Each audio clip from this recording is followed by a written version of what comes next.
7년 전 제가 고등학교 2학년 때 학원에만 가면 꼭 해야 하는 일이 하나 있었습니다. 그건 바로 분신사바 모이테 쿠다사이. 당시 한창 공포물에 관심이 많았던 터라 친구들과 모이기만 하면 강령술뿐만 아니라 온갖 무서운 얘기를 해야 직성이 풀렸거든요. 저주인형 본 적 있어? 응. 내가 일본에서 공수해왔거든. 특히 제 베프 은희가 그 분위기를 아주 맛깔나게 잘 살려서 쉬는 시간만 됐다 하면 다 함께 은희주의로 모여서 괴담회를 시작하곤 했습니다. 그날도 저와 친구들은 약속이나 한 듯 빠르게 은희 옆에 앉았습니다. 그런데 은희가 살짝 긴장을 한 것처럼 호흡을 가다듬더니 뭔데? 얼마나 무서운데? 빨리 얘기해줘, 얼른. 그래, 빨리 말해봐. 너희가 듣고 싶어서 하는 거야. 나 진짜 책임 안 져. 그리고 마침내 이 이야기는 듣자마자 저주에 걸리는 진짜 무서운 이야기야. 한 동네에 외동딸을 키우는 젊은 부부가 있었대. 여러 번의 유산 끝에 귀하게 얻은 딸이라 은희야 오기야 정말 소중하게 키웠다고 해. 그렇게 행복한 나날을 보내던 어느 날 남편의 출장으로 혼자 딸을 보고 있던 아내가 집에 딸을 두고 장을 보러 가게 됐는데 몇 시간 후에 돌아오던 길에 아내는 집 근처에서 뭔가를 목격하고 심장이 쿵 내려앉고 말아. 왜? 무슨 일인데? 멀리서 봐도 보일 정도로 집 현관문이 멀리서 보기에도 한눈에 들어올 만큼 활짝 열려 있었던 거야. 뭐 어떡해? 야, 누가 들어온 거야? 도둑인가? 그거는 근데 이 얘기를 해줘도 되나 모르겠네. 아니 이거 듣자마자 저주에 걸린다니까? 괜찮다고. 빨리 말하기나 해. 진짜 괜찮은 거 맞지? 알았어. 아내는 신발이 벗겨지는 것도 모른 채 막 집 앞으로 뛰어갔어. 민지야! 민지야 어딨어? 엄마 왔어. 그런데 전망만이 가득한 집안. 서둘러 불을 켜자 그 광경은 정말 참겠어. 여기저기 흩어진 옷가지들과 엉망이 된 서랍장, 또 마구잡이로 찍혀있는 발자국, 그리고 바닥에 떨어진 딸의 망가진 머리핀까지. 누군가 딸을 납치한 거였어. 아내는 서둘러서 경찰에 신고를 했고 출동한 경찰은 동네를 쥐잡듯이 수색을 해서 마침내 범인을 딱 잡았어. 딸은 찾았고? 그런데 그 범인이 딸의 행방에 대해서 입을 꾹 다물고 아무 얘기도 해주지 않는 거야. 결국 딸의 생사도 확인하지 못한 채 사건은 종결되고 말았어. 그 후 아내는 직접 딸을 찾아야겠다며 매일 밖을 돌아다녔어.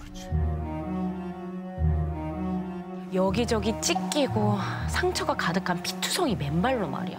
그러다 극심한 그리움과 죄책감을 견디지 못한 아내는 남편이 돌아오자 함께 목숨을 끊고 말았대. 에이, 끔찍하긴 한데 이건 그냥 범죄 사건 얘기잖아. 저주는 무슨 저주야. 잔뜩 기대하고 들었는데 소름이 확 돋는 그런 오싹함도 없고 살짝 좀 실망스럽더라고요. 그런데 그때 은희가 표정을 굳히더니 근데 진짜 무서운 건 지금부터 시작이야. 이 이야기를 듣게 되면 반드시 일어나는 일이 하나가 있어. 뭐냐면 딸 잃은 엄마 귀신이 눈앞에 나타나. 이게 끝이 아니었대요. 그 귀신이 내 딸 못 봤어요? 내 딸 못 봤어요? 하면서 말을 건네는데 이때 절대로 하면 안 되는 행동이 있다는 거예요. 바로 대답하기. 한마디라도 대답했다간 그 귀신에게 죽을 수도 있다면서. 그게 이 괴담을 알게 된 사람들이 받는 저주였습니다. 에이, 무슨 그런 찝찝한 괴담이 다 있냐? 앞으로 진짜 밤길 조심해야 된다. 알았지? 아그님 장난이 과해. 진짜? 하지만 저와 친구들은 그런 저주가 대체 어딨냐며 그 말을 무시했죠. 다음 날 늦은 오후, 도서부였던 저는 도서 정리를 위해서 혼자 학교 도서관으로 향하게 됐습니다. 그런데 왜 이렇게 어두워? 불이 전부 꺼져 있는 도서관. 괜히 오싹한 기분이 든 저는 얼른 책을 정리하고 나가야겠다고 생각했죠.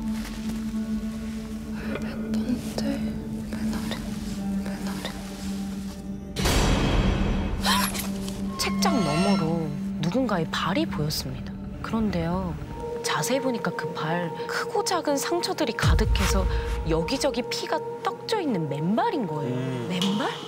저는 은희가 해준 얘기가 떠올랐습니다. 그 괴담을 들으면 귀신이 나타나는 저주에 걸린다고 했잖아요. 깜짝 놀란 저는 확인을 위해서 조용히 몸을 일으킨 후 책장 중간에 있는 책을 조심조심 뺐습니다.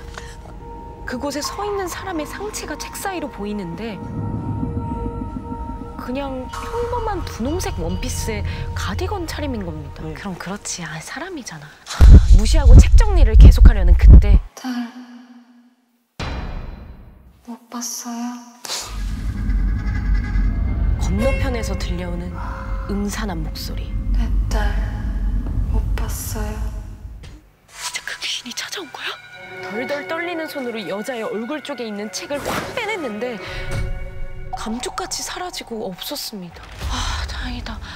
아, 괜히 그런 찝찝한 얘기를 들어서 그래. 다시 정신을 차린 채 저는 빠르게 도서 정리를 마치고 책상에 앉아서 선생님이 오기만을 기다렸어요. 10분, 20분, 30분.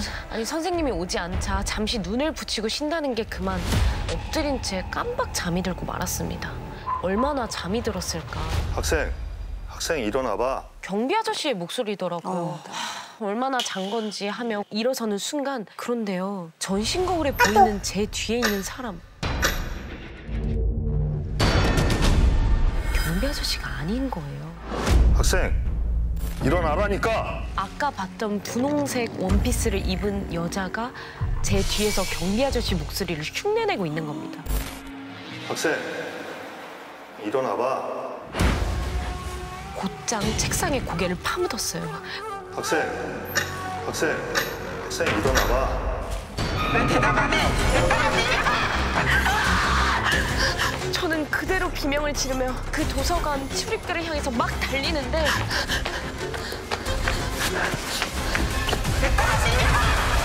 제 팔을 붙잡는 차가운 손. 학생 왜 그래?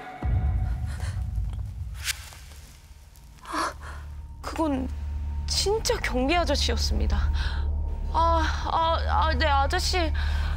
또 잘못 뽑은 거구나. 시간을 보니까 벌써 밤 11시였어요. 얼른 경비 아저씨께 인사를 한 뒤 도서관을 빠져나왔습니다. 또 여자가 나타날까 봐 서둘러서 발걸음을 재촉했고 어느새 집까지 횡단보도 하나만을 남겨두고 있었어요.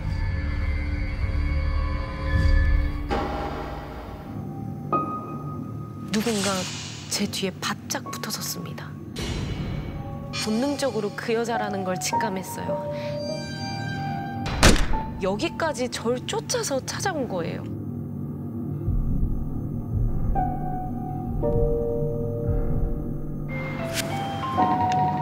그 순간 초록불로 변하는 신호등.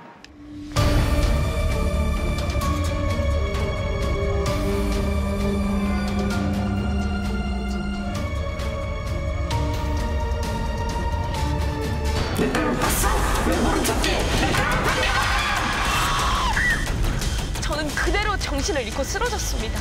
그날을 기점으로 학교, 학원, 놀이터 어딜 가든 저를 쫓아오는 여자 때문에 시름시름 앓기 시작했어요. 그리고 한 달 후 몸이 좀 괜찮아져서 오랜만에 학원에 갔더니 애들이 또 불을 다 꺼놓고 옹기종기 모여있는 거예요.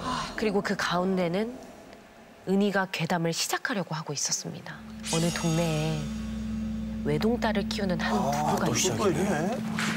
그 얘기하면 안 돼. 그 저주 진짜야. 너네도 다 듣지 마. 야, 왜 방해하는데? 비켜. 그러면서 이야기를 계속 이어가려고 하는 겁니다. 지금까지 있었던 일을 전부 털어놓으면서 설득했어요. 그런데요, 제 얘기를 들은 은희의 반응이 뭔가 이상했습니다. 야, 그거 진짜라니까. 마치 기쁜 소식을 들은 것처럼 입가에 미소가 띄어지더니 너 진짜 봤어? 그 여자 진짜 본 거 맞아? 나 진짜 봤어. 그 여자 진짜 있었다니까. 그럼 이제 너한테 간 거네? 1년 전 은희는 누군가에게 우연히 이 괴담을 처음 듣게 됐다고 합니다. 그날 이후 저와 똑같이 그 여자가 눈앞에 나타났대요. 겁에 질린 은희는 저주를 풀기 위해서 미친 듯이 인터넷을 뒤졌고 마침내 찾은 방법이 바로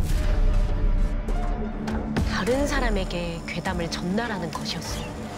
그러면 괴담을 들은 사람에게 그 저주가 함께 넘어가기 때문에 더 이상 자신에게는 여자 귀신이 나타나지 않는다는 겁니다. 저도 이제 저주를 벗어나기 위해선 은희처럼 다른 사람에게 괴담을 퍼뜨리고 다녀야 하는 거였죠. 7년이 지난 얘기지만 저는 아직도 가끔 그 여자를 보곤 합니다. 은희가 알려준 저주를 푸는 방법 사실이 맞을까요? 제 사연이 방송에 나가게 된다면 더 이상 그 귀신이 보이지 않는 걸까요? 부디 이 괴담이 널리 퍼지도록 도와주세요. 진짜 무서운 건 지금부터 시작이야.